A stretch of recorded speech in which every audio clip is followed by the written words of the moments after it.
"Hurry," Anahita said. "She is in grave danger. Forget her harsh words. Prove that you are worthy of her affection."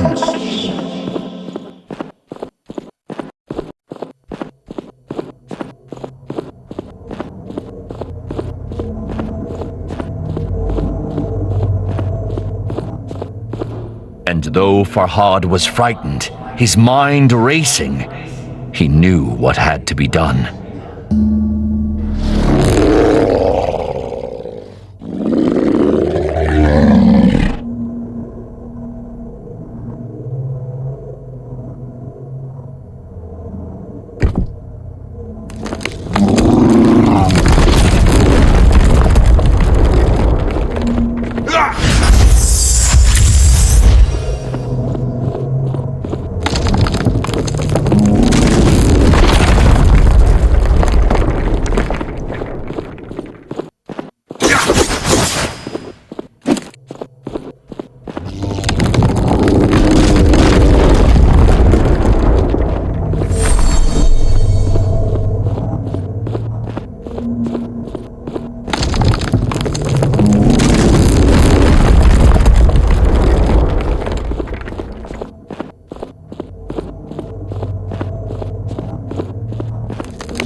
Her wings with excitement. "The bell, Farhad!" The bell would not peal, her small eyes brimming with sorrow. Anahita caught Farhad's despairing stare.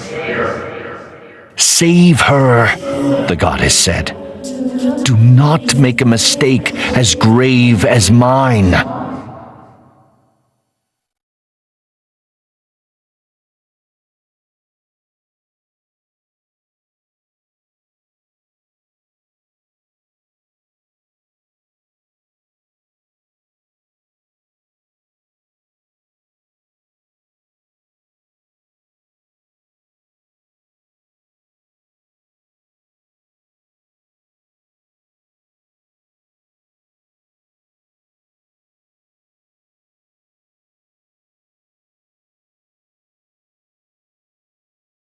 Anahita fought hard, but could not withstand the Diev's might. Farhad wept, for he had lost another friend to Bistun.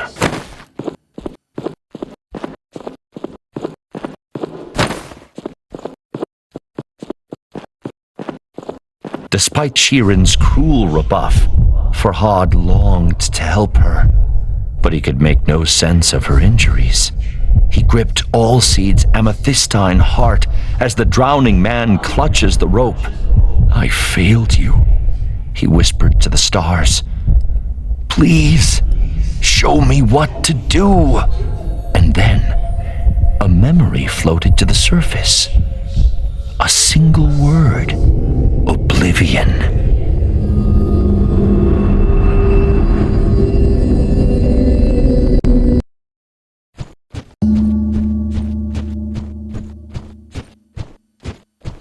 "Don't give up," Farhad pleaded. "Stay with me." Farhad cradled her in his arms, as if she were made of porcelain, and he saw something wonderful: the slight rise and fall of her chest.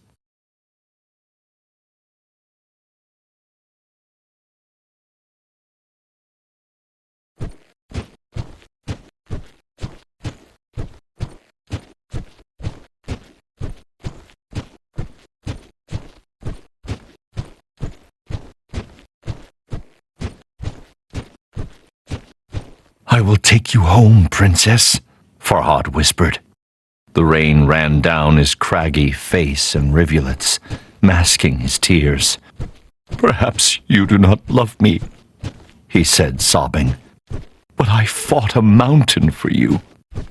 And I put trusting friends in harm's way. And selfish as it may be, I would do it all again."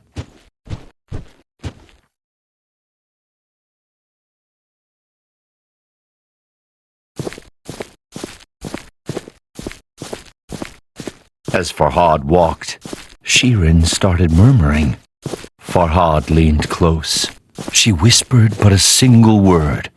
"Khosrow." Suddenly, it all made sense to Farhad. The stone carving. The two were the perfect couple. The king of Persia and the princess of Armenia. How could a lowly sculpture question such a union?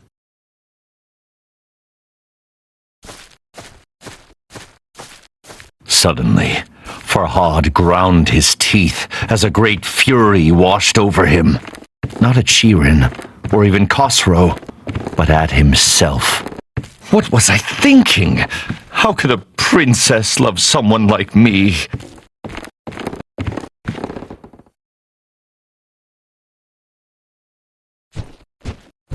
But it doesn't do to wallow in self-loathing, and other questions wormed their way through Farhad's anger. If not Shirin, then who does the whisper belong to? How could he defeat Bistun and enter the fortress of oblivion? Why even try now? Farhad was ashamed by his selfish musings. What happened to Anahita? He thought. Does she need my help?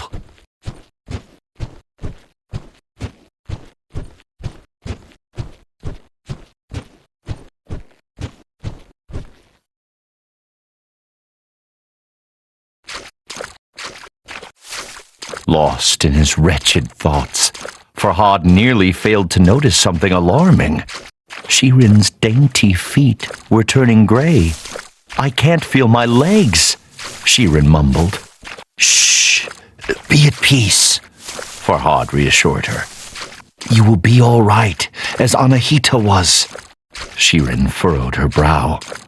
"Anahita?" Farhad swallowed and drew in a deep breath. "She is your guardian. She risked everything to help me."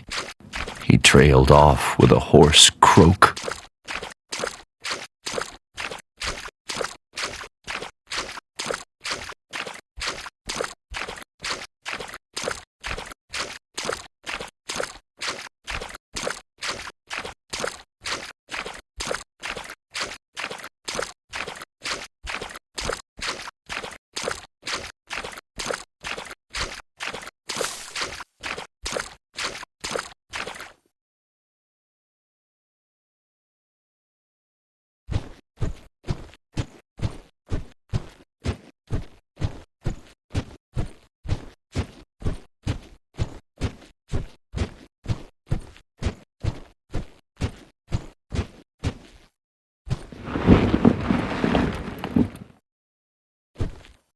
I should check the rift is still sealed, Farhad thought, recalling the memory stone.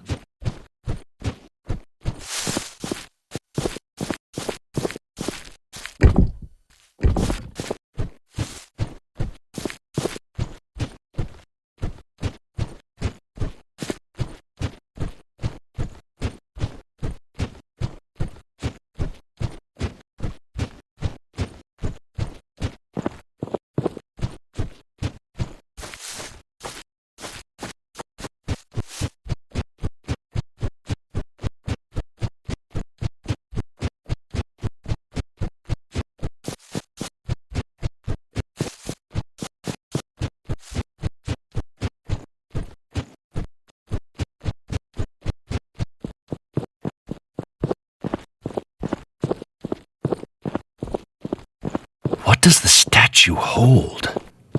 Greetings, Farhad. My sources tell me you... Something about Khosrow's tone set Farhad on edge. When the riders came, he decided to be absent.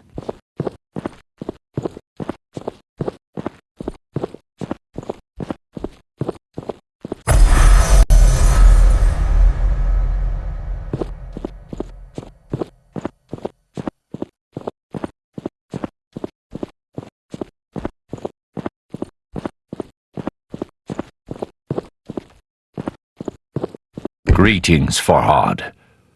My sources tell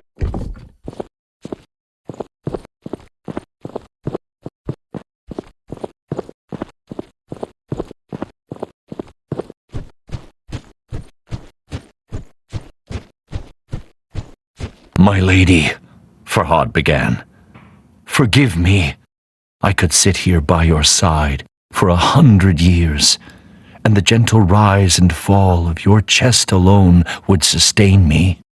Farhad swallowed a sob. But I cannot stay. Anahita, the one I mentioned. I must find her. But do not be afraid. The king's men approach like thunder. You will be safe with them. Safer than you ever will be with me. And with that, he gently kissed his love on the forehead and resigned himself to never seeing her again.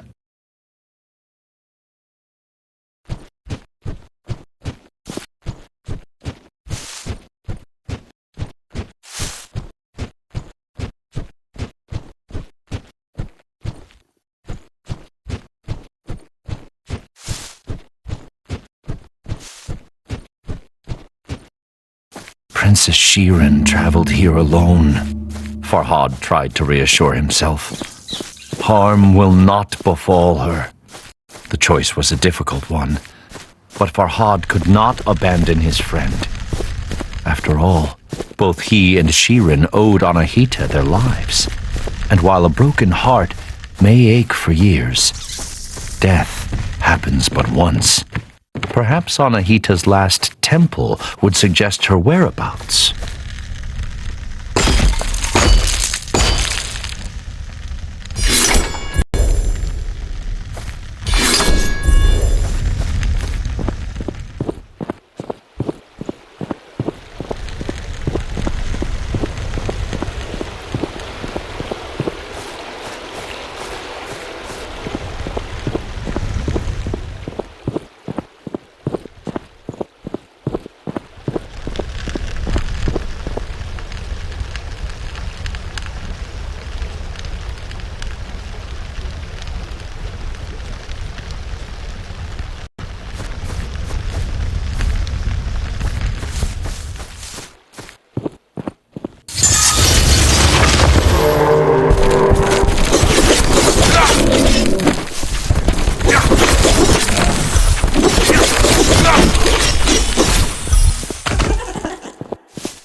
Reared its ugly head. Khosrow's letter was condescending, haughty, oppressive.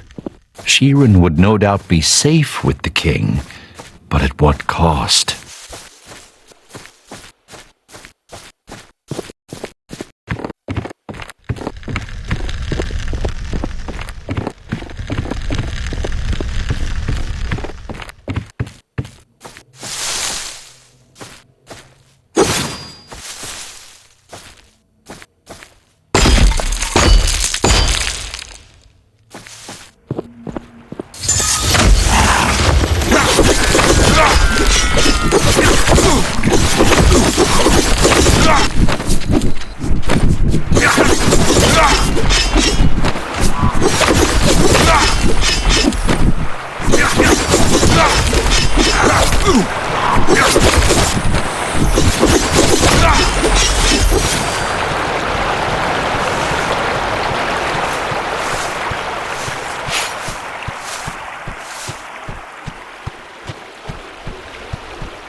Farhad had failed to ring the giant bell in the battle against Bistun. If I had been able, he thought, perhaps Anahita would still be here.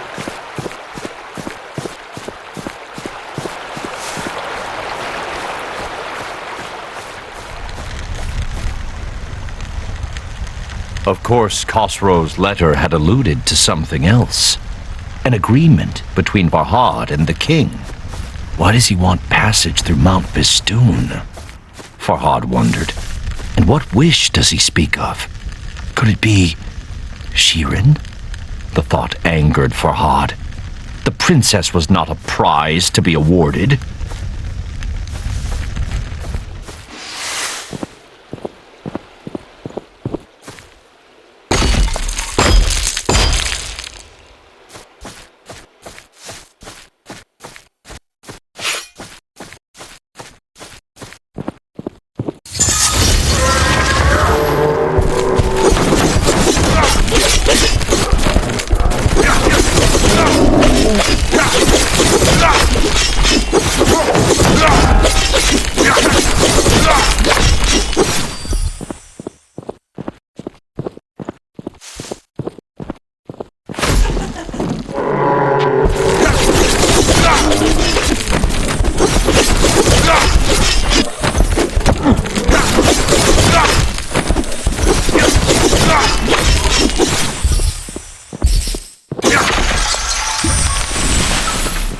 Khosrow was not the solution to Farhad's problems. Bistun caused the blight, and no Div would bow to a king, no matter how powerful.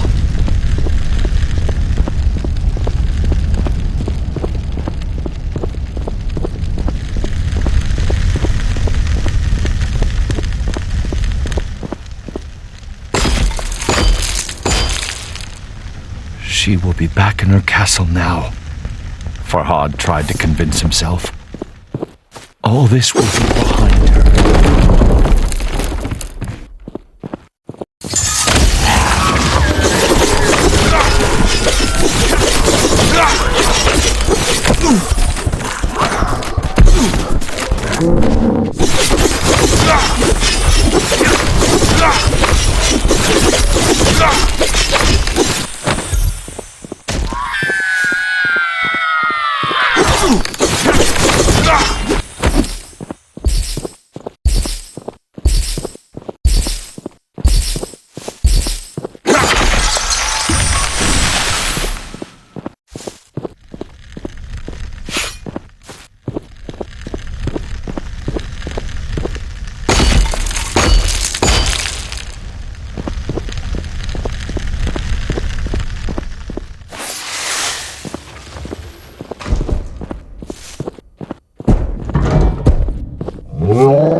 Hope and fear battled within Farhad, but resolve overcame both.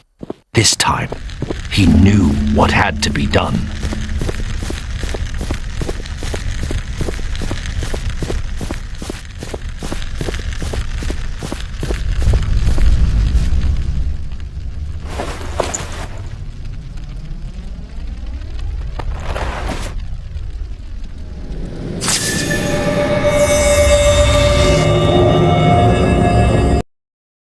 Visit a strange place often enough, and it soon loses its mystique.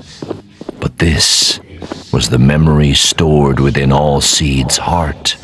A story Farhad needed to know.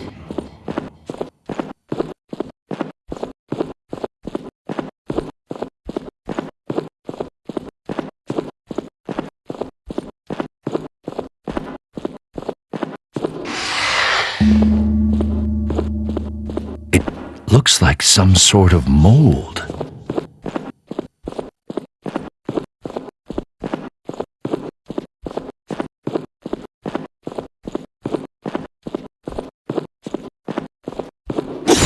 Talisman stone shattered. Molten iron flowed, hot and angry. Farhad scoured his memories for all Seed's last words. To kill a mountain, build something new. The mountain was clear, but build what?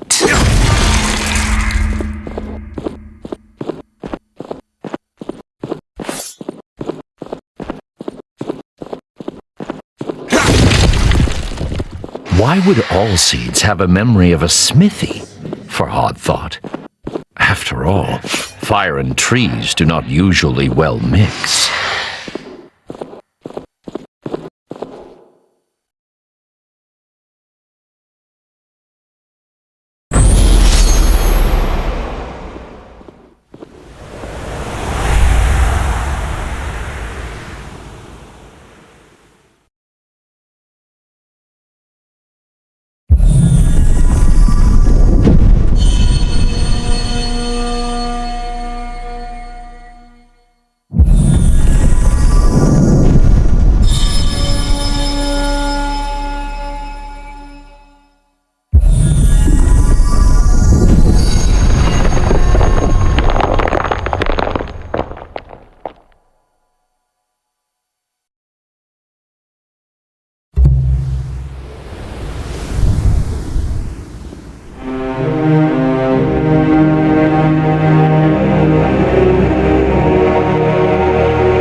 The sledgehammer was huge and heavy, but Farhad carried it with ease.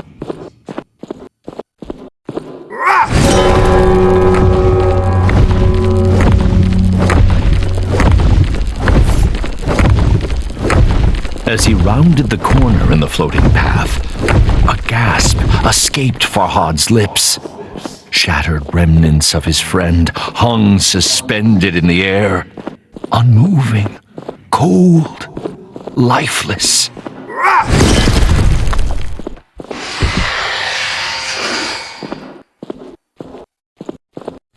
Do not ask for whom the bell tolls, Deve, Farhad shouted into the darkness. It tolls for thee!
The bell's mighty peal rent the air, sending Bistun crashing to the floor.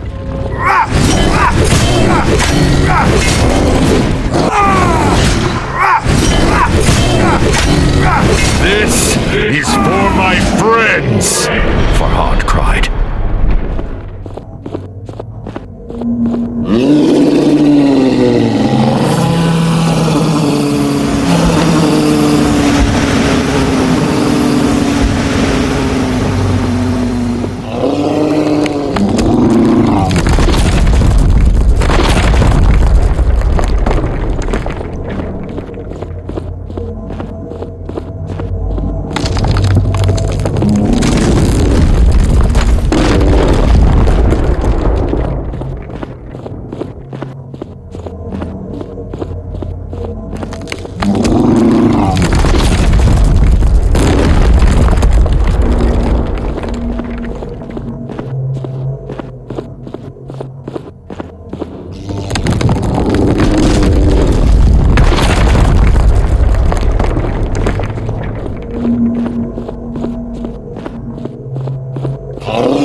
But most of all, for me!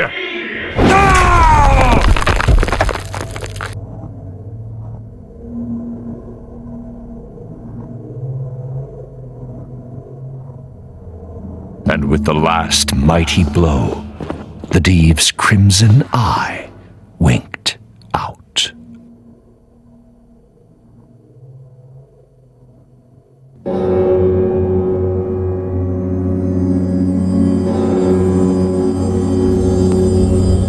The storm within Farhad's heart rivaled the one that rent the dark skies. Bistun was defeated, but at such cost.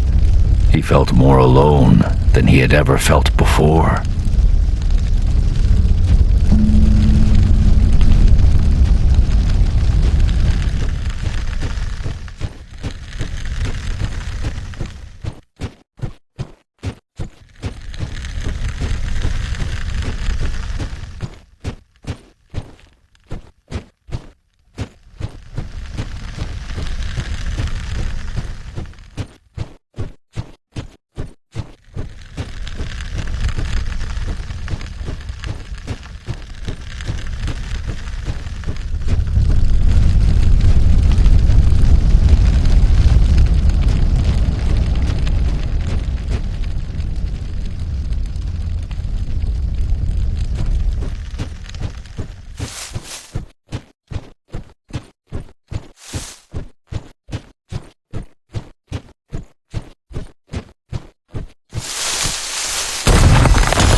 For the first time since he awoke on Mount Bistun, his path was clear, but he had no one to share the news with. Princess Shirin would be resting in Khosrow's quarters.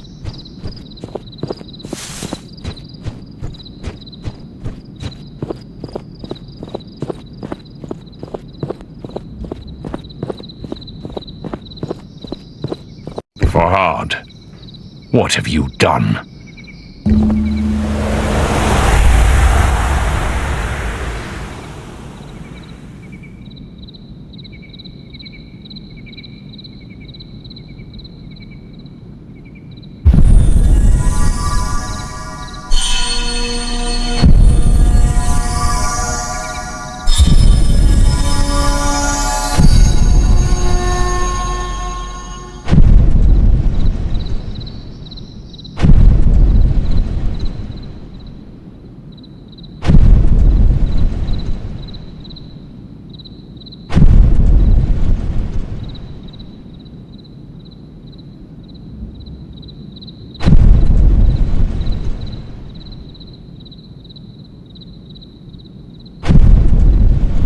Guilt consumed Farhad.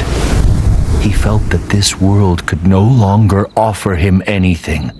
But death had not ended Farhad's journey before, and it was not about to now.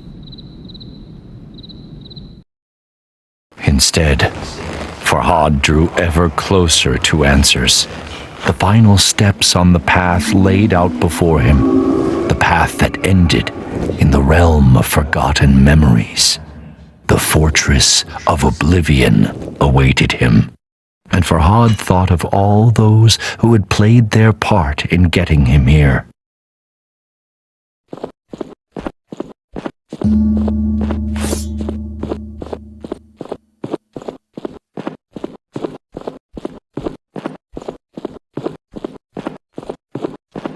All seeds, with his wisdom and kind heart. Majestic Anahit, so dedicated to atoning for her greatest mistake. The beautiful princess, always out of reach. And the king, who treated him with such disdain. But none of them mattered anymore. The whisper called to him. I called to him.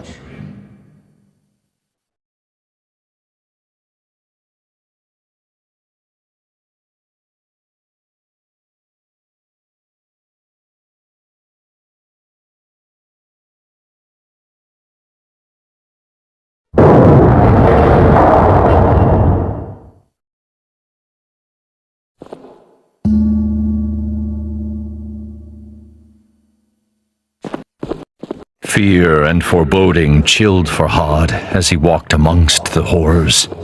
Exiled and forgotten people, ensnared by the blight, trapped in endless suffering, their silent screams frozen in their gullets.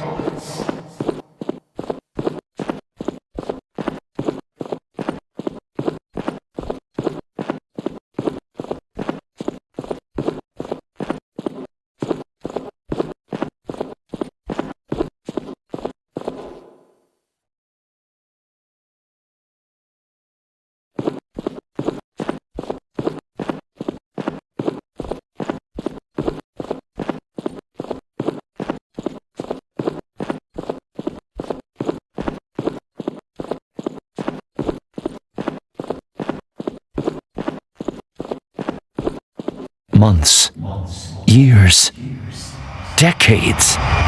For how long I had called him to me, I cannot say. My voice gave out, but still, I cried out across the realms. Unimaginable agonies racked my body. Yet I never sought refuge in insanity. The wound that never heals reminded me of my mortality and my purpose.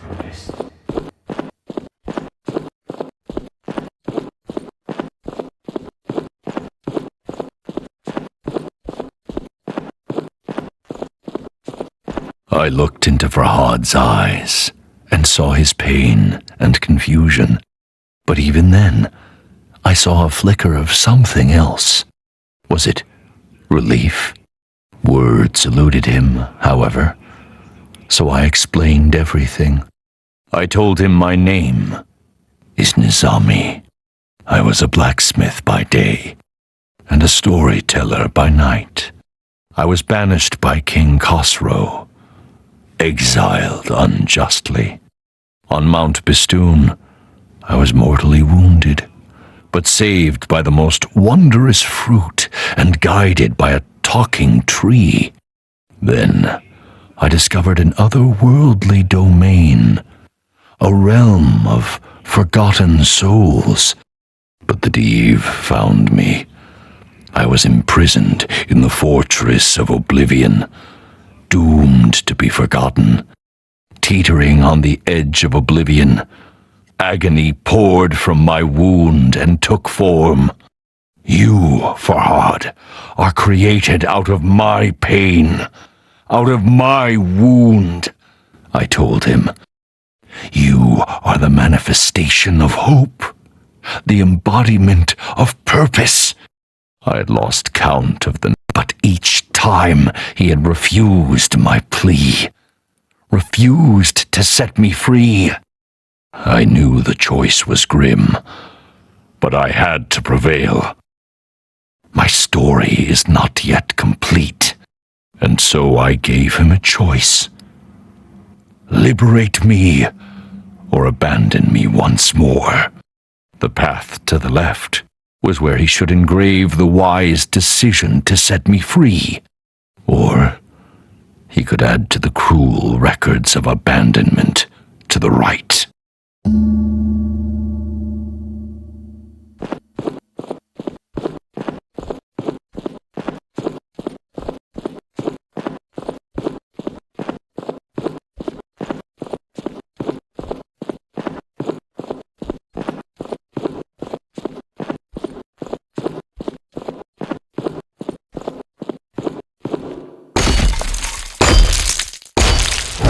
Farhad's uncertainty was written on his face, so I warned him against abandoning me again. You only prolong the bitter cycle, I told him. You will lose your memories once more. Your destiny is not one of futility and confusion. And I told him that I would keep calling him, and he would come. Is that what you want? I asked. To go through all the heartache you have endured yet again? But I could not force him to see reason. If he would leave me again, I promised to send him away from this place. I would show him how to use the memory stone within his head to leave the fortress of oblivion. But what would he be escaping for? Endless wandering? Repetition without purpose?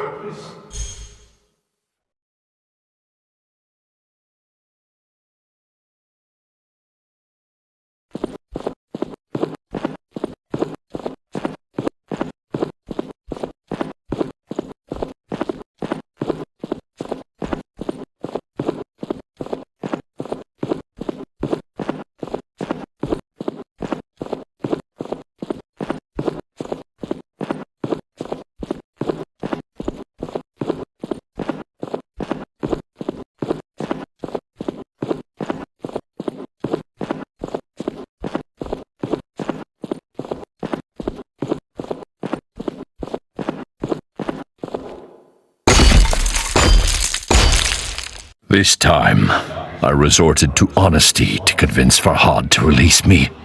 If he rescued this poor old man, his creator, from a life of torture, I promised to continue my journey.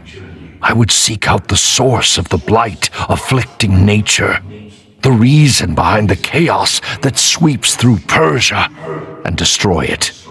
But sadly, there was a catch. To leave my unnatural shackles empty would draw unwanted attention. Farhad would have to take my place. At this, the sculptor growled and turned his head. "Wait," I implored. "You do not understand." I told him how this sacrifice would give his life meaning. After all, it was his purpose. It was what he was created for. The only way he could escape the cycle. And I promised that when my quest was complete, I would come back to return the favor.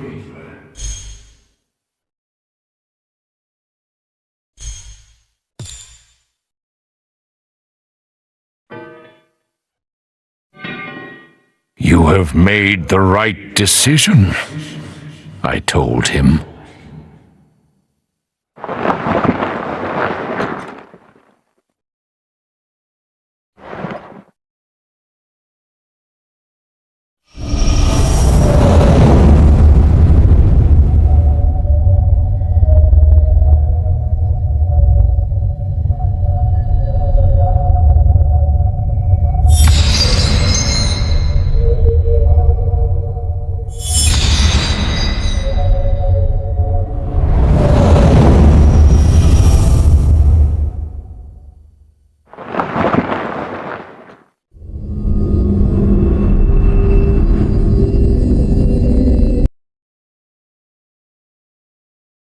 Before I left, Farhad asked me if his sacrifice would be worth it. "There is no greater blessing than having purpose," I told him. "No worse pain than having it denied." I promised I would not rest until I had stopped the sickness afflicting nature. I would rescue other poor, imprisoned souls and face the threats before me with the courage that Farhad had shown.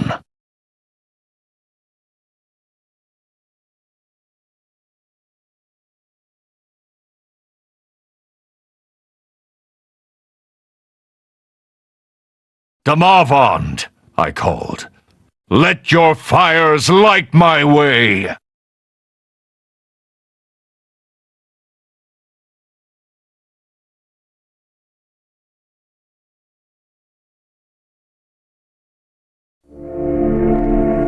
بیاورد ضحاک را چون نبند، به کوه دماوند کردش ببند. به کوه اندرون تنگ جایش گزید، نگه کرد باری بنش ناپدید. بیاورد مسمارهای گران، به جایی که مغزش نبودن در آن. فرو بست دستش بر آن کوه باز، بدان تا بماند به سختی دراز. ببستش بر آن گونه آویخته، از او خون دل بر زمین ریخته. از او نام ضحاک چون خاک شد، جهان از بر او همه پاک شد.